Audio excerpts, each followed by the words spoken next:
The system is broken, and it's dangerous. Tonight, our I-9 investigative team speaks with a whistleblower. People are going to get killed. People are going to get raped. People are going to get robbed. Documents detail decisions to release criminals were made in seconds. My whole family was scared. Raising questions about who and why prisoners are released too soon.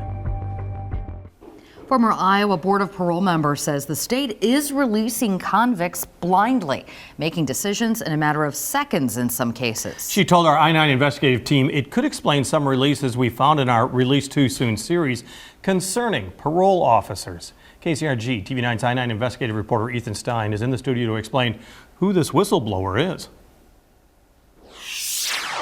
This is Kathleen Quaker. She did not want to speak to the media. The retired 35-year magistrate judge and Republican tried to warn lawmakers, the state auditor's office, and the governor's office about numerous problems within the Iowa Board of Parole.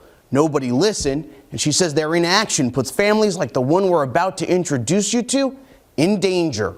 Put a lot of people in fear, just confusion. My whole family was scared, The fear has not left Annie Thomas. I had some on my face, my neck, and my hand. Mario Goodson was convicted of punching her and smashing her head into a mirror before sexually abusing her. He was supposed to be locked up until at least 2039. But last fall, the Department of Corrections recommended him for an early release. I think I spent the whole night crying because I thought he was really getting out. And I didn't know how that was possible. The mistake, according to the Iowa Department of Corrections, was due to a records discrepancy, basically a clerical error. But 3 members of Iowa's Board of Parole also approved it. That is not due diligence. That should never have happened. Kathleen Quaker used to work on the Iowa Board of Parole. She provided our I-9 team with documents showing members making decisions within seconds.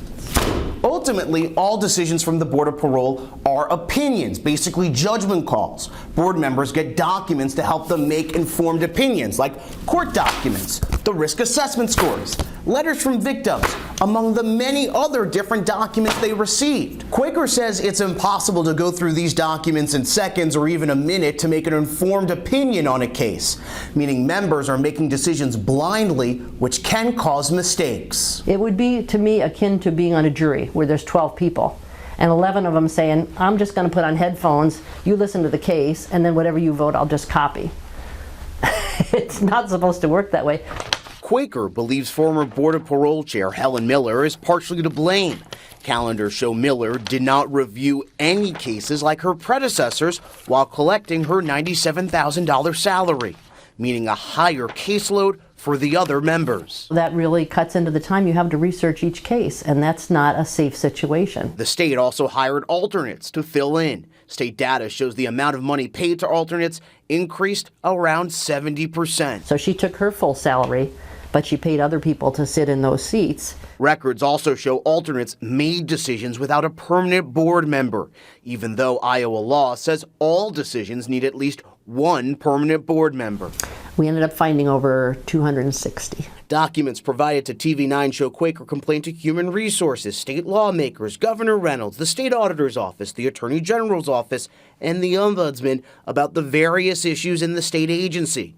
But she could not get anybody in state government to open an investigation. It was extremely frustrating. I knew we were purposefully now violating the law. I thought it was a mistake when it happened, but trying to cover it up that way was no longer a mistake. Now it was a cover-up, and I felt like we were complicit in it. Emails show parole officers were reacting to the Iowa Board of Parole's decisions over the past few years. One sharing the Goodson case as another example of how effed up the system is becoming. Another wrote back expressing concern over a shooter at the Iowa City pedestrian mall almost getting parole before the county attorney stepped in, saying it was very concerning for public safety. And another questioned the release of Henry Dinkins for the around 10th time on parole.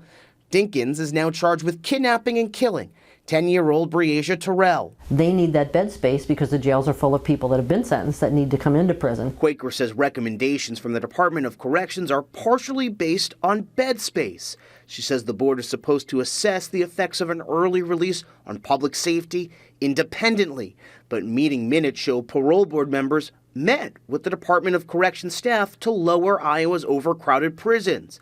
The Department of Corrections also handed board members paperwork to consider the cost to the state in deciding whether to release someone on parole. You can't bring more people in unless you send somebody out. Factors Annie Thomas says should never matter. I am doing this for anybody else this could impact and affect, because this can't happen. It can't keep happening. Quaker is now suing the state. She says she lost her spot on the board when she tried to point out problems. We brought these allegations and documents to the Iowa Department of Corrections, the Iowa Board of Parole, and the governor's office. We did not get an on-camera interview, but we did get a written statement from the Iowa Board of Parole saying it does not comment on pending litigation. The chair also mentioned a new law passed this session. It eliminates alternate members and creates 5 full-time board members. The changes go into effect July 1st. In studio, Ethan Stein, KCRG TV 9 News. Thank you, Ethan. As always, if you have something you'd like us to investigate, you can call the I-9 tip line. There's the number, 319-399-5928, or email us, newsroom@kcrg.com.